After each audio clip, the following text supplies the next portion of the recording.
Right guys, as promised, I'm going to attempt to give you a run-in build along of my kitchen for my teardrop / overland trailer.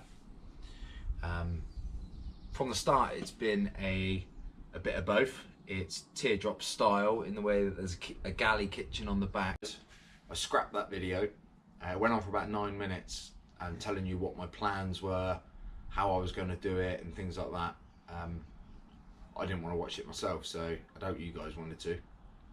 So this video is going to show you how I ended up with an 18mm lightweight ply kitchen. It's not going to be how to screw 2 pieces of wood together or how to set up these drawer runners, because they're 5-minute videos in themselves. So if you need that, you need to find that somewhere else. This is how I built mine and how I ended up with a lightweight kitchen. So just show you what I've kind of ended up with. I've got these lockout drawers from AccuRide. Just get them opened up because that is a bit of a two-handed job. So we have ended up with this lovely big flat surface here at the back. This second piece of ply that you can just see, that's temporary at the moment. This will all make sense if you carry on watching, because this sheet of ply underneath has had a lot of it ripped out. So just for the weekend, because the stainless isn't ready yet, that's just a board on top. There's not many solid pieces of ply like that in this build. So 2-burner stove, that is constantly continuously rigged up to gas, so there's no messing around there. Just pull that out and off I go. The water supply here, I'll show you that shortly. I'll show you that just next, but while I'm on this side of things, so I've got a drawer within a drawer, and that's where the overland style comes into it. You know, the drawers within a drawer, the triple extension, because I didn't have the depth but I did have the width to do things like that. And by having this pull out of here, once this is covered in stainless as well, this will be a lovely flat surface to prepare food, you know, put drinks on, put food on while you're cooking, that kind of thing. And the stainless offers that hygienic side of things. Now hopefully you'll be able to see from there. I'll just check if you can. Yep.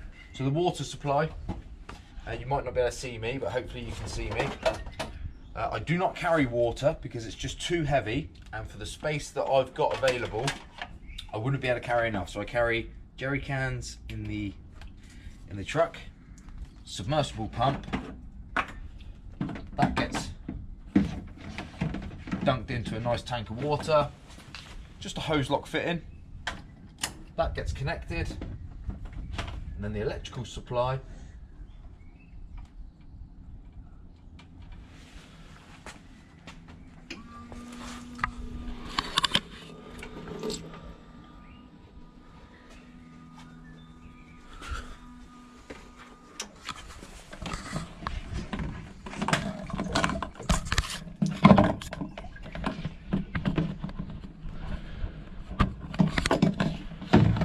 As long as your hose is connected, of course. There you have it, running water. Like I say, I mean, you can choke this down, but it uses water so quickly that it wouldn't warrant me carrying it. As far as the grey water is concerned, it just comes out the bottom. If I really needed to, if I was on a campsite that required it, I've got a second jerry can that fits under there nicely, and that would catch the grey water, keep everyone happy, and then you obviously take it to the suitable stations. You have to excuse the shoddy camera work. And again, once you're finished with the water, if you're actually going somewhere, out that comes. The reason I store this in the sink when it's not being used is because a hose full of water might continue to drip while the air while the air sucks in, the water will be pushed out. So I leave that in the kitchen sink, so worst case scenario, it just goes straight down the waste and out onto the floor, as opposed to soaking things under there. So really happy with that. Yeti cooler, there's not a review on the Yeti cooler, but that works out for me pretty fine. Fill that up with ice, couple of days. In our country, you're never too far away from some ice, that kind of thing, and it will last 3 to 4 days. It's not as big as I would hoped. I may end up with a fridge one day, but for the moment that suits my needs. On the other side, got the gas cylinder there in a airtight box with a vent going out to the bottom. In here we've got some storage, so just bungees, tent pegs, straps, that kind of thing, useful stuff. A washing up bowl, a bit bigger. My bathroom, so that's all shower gels and toothbrush, toothpaste. And in there I've got a jet boil, just in case I wanted a quick cuppa, like a real quick cuppa. First aid kit, battery bank, solar MPPT doing its job. Batteries at 14 volts currently.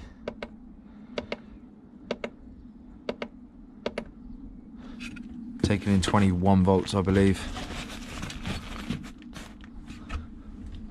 So there it is. That's what I've ended up with. That's the end result. Oh, just to add, this surface here, once again, is going to end up being clad in stainless steel. So if I'm sat here and I'm having a beer or want to make a sandwich at a bit more of a convenient height when you're sat there, that kind of thing, this can be loaded up and it can be wiped down, you know, with antibacterial spray as opposed to the ply. You know, you cut tomatoes and things like that on there and it just all soaks in and just ends up looking manky after a while. A bit like this. This is temporary. A couple of coffee stains. That's one weekend of camping and it looks horrible. So there we have it. Got some high level storage. Real lightweight because it's just aluminium construction. That's the only thing holding it up. No battens, nothing too structural, and just a tiny bit of ply. Literally end up with nothing. Just carrying my food on board at the weekend. So that's what I've ended up with, and what I'll do now is cut back, or maybe cut into that, certain pieces as to how I've ended up with an 18mm kitchen that's lightweight. Has drilled a 90 odd mil hole in each corner of a piece of MDF to create these rounded edges, and then with a circular saw straighten these off, rub these down, and to create one nice template. And I'll use these throughout with a router to hopefully speed up things. So here we have the first piece. The weight difference with a few holes is absolutely incredible. I think I took more out than what is left now in this piece. This is going to be the very highest piece, the worktop. So this needs to be quite structural, as it's having a piece of metal, a piece of stainless put on the top. And if it's too hollow, it will be weak. But this will probably be just about right. Even with a template, the router was taking quite a while. None of this will ever actually be seen, covered one way or another, but I think with the future pieces, I'm going to be putting a hole in all 4 corners and cutting the majority of it out, so it's basically just a rail right the way around, because a lot of the parts of this are mainly something for a door to shut onto or a drawer to slide into and have no actual structural purpose. The sides are a little structural because they take the weight of this, but apart from that, it's just keeping things into squares. So yeah, that's the first piece. Second piece completed, much quicker and a lot more room for making changes when you're just drilling holes and using a circular saw to cut out the waste. So, oh, sawdust. So this piece, for example, is going to be the bit that sits on the floor. And as you can see, I did want something solid for the battery to sit on to keep it even, so that it sits on this so it can be slid out as opposed to lifted out and made all awkward. But that doesn't need to be solid ply, so I've taken the majority of the weight out of that, yet it's still really, really structural. And from left to right, here will be the gas cylinder casing, the box, so that's going to sit in there. That's why that's nice and square, so that will sit in there. I've left a nice chunky piece of material in the middle because that's where a partition will be for the fridge, and I wanted that to sit on something quite strong. Likewise on each end, there's enough material there that when I come off of that, that it reduces any kind of misalignments and keeps it all nice and square. Now these still need to be rubbed up. They look good. I don't think you're ever going to see them because like the cooler will be sat on top. But even if you did, by the time this is all rubbed down and varnished, it's not offensive at all. It's not offensive to look at. So that is a good way of taking all of the weight out of the nice chunky sheet of ply. So here is the initial carcass that's been put in. Hopefully it makes a tiny bit more sense now. This section here is going to have a big drawer within that that's going to pull out gas hob, sink, and then a second pull out within a pull out for the cutlery, cooler down here, gas, battery, etc. What I will say is, before you go ahead and start removing material, make sure you remove it in the correct places, because you can't, well, you can add, but it's a bit harder to add after the fact. Battery going there.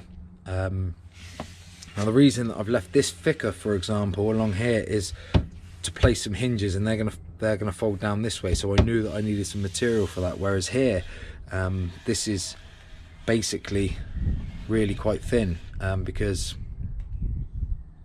it's not needed there. Nothing's needed there. Likewise, this section here is a bit taller because I'm going to have hinges here. I'm going to have hinges here, or maybe here, I'm not sure yet. So at the moment I've left that, but no doubt once the hinge is in place I could probably drill some further holes.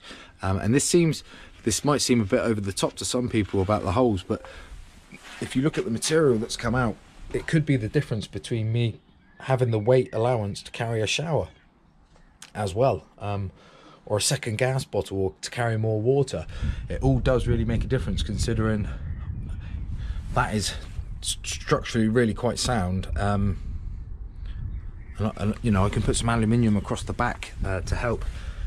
It needn't be more than that, so I'm quite chuffed with that, how that's come out. Just need one more partition here for the cooler, and the carcass is complete. Just getting to a stage where I can finish the last little bits of rubbing down and give it a coat of polyurethane. I can't stress enough how much you won't see any of this section unless you put your head up underneath, but that's still then going to be filled up with the sink and the underside of the gas works and stuff like that. So it's basically these edges that mean the most. While I was cutting all these discs out, it crossed my mind as to how beneficial it would be, so I'm going to show you guys. So I've just zeroed that, hopefully you can see it. So let's see. 3, 6, 7, 8, 9, 10, 11, 12, 13, 14, 15 gives me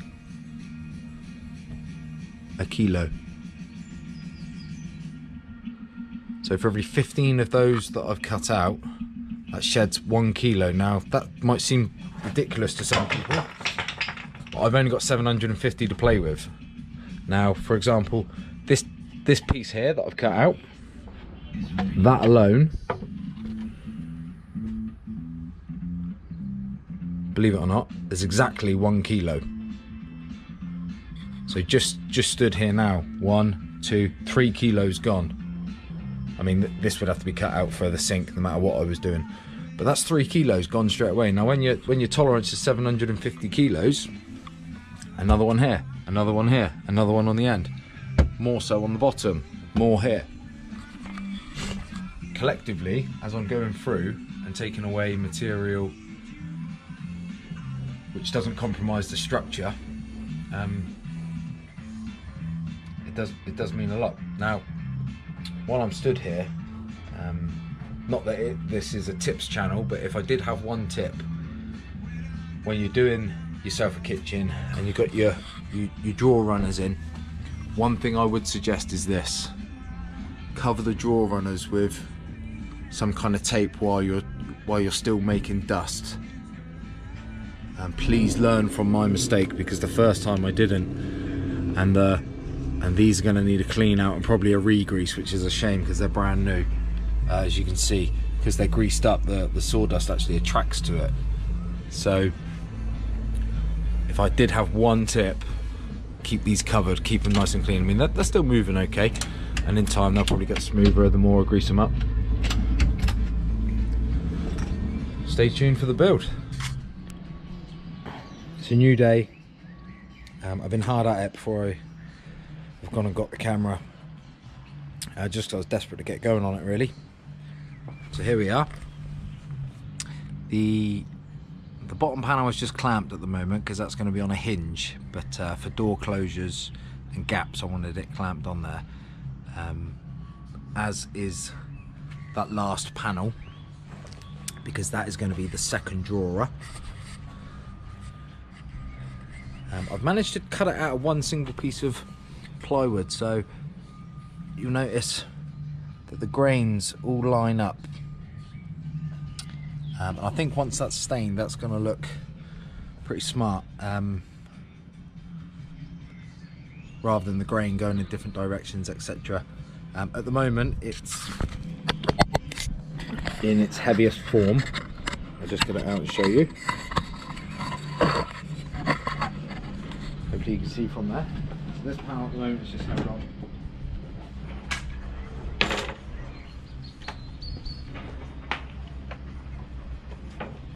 So this will pull out. It's a bit front heavy at the moment because obviously this is so lightweight, and it will be fixed into the trailer. So the hob is to go here. Double hob, sink, more worktop space, and this is where a second drawer will pull out further from there. This is yet to go on its diet. Obviously a large section of this will be cut out for the hob anyway, but then once again I'll take some weight out of that section, take some weight out of this section, potentially this section, now that I know that these runners are okay in that position.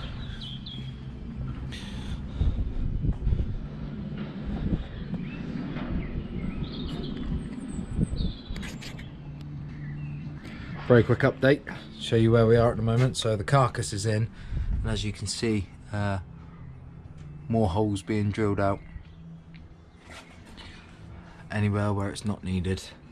I don't know if I can do both at the same time. So here it is.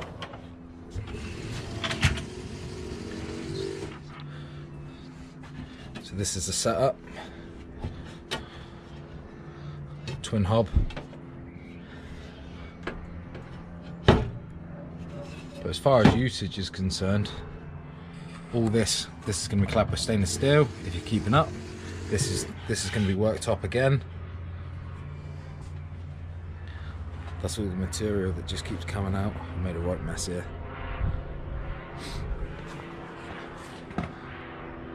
So again, you are going to see this holy section, but I don't mind it. I think it's as long as your drill holes are done within straight lines and they're not just all over the place in the same kind of pattern. It's there's actually going to be a running theme going on, because what I might do is drill some holes in these front panels in all of the front, and then clad the back with stainless steel, and then that I think will look really good. It will tie in with the worktops and everything else. So that's just where I am at the moment.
So that's a run through, guys, of my trailer.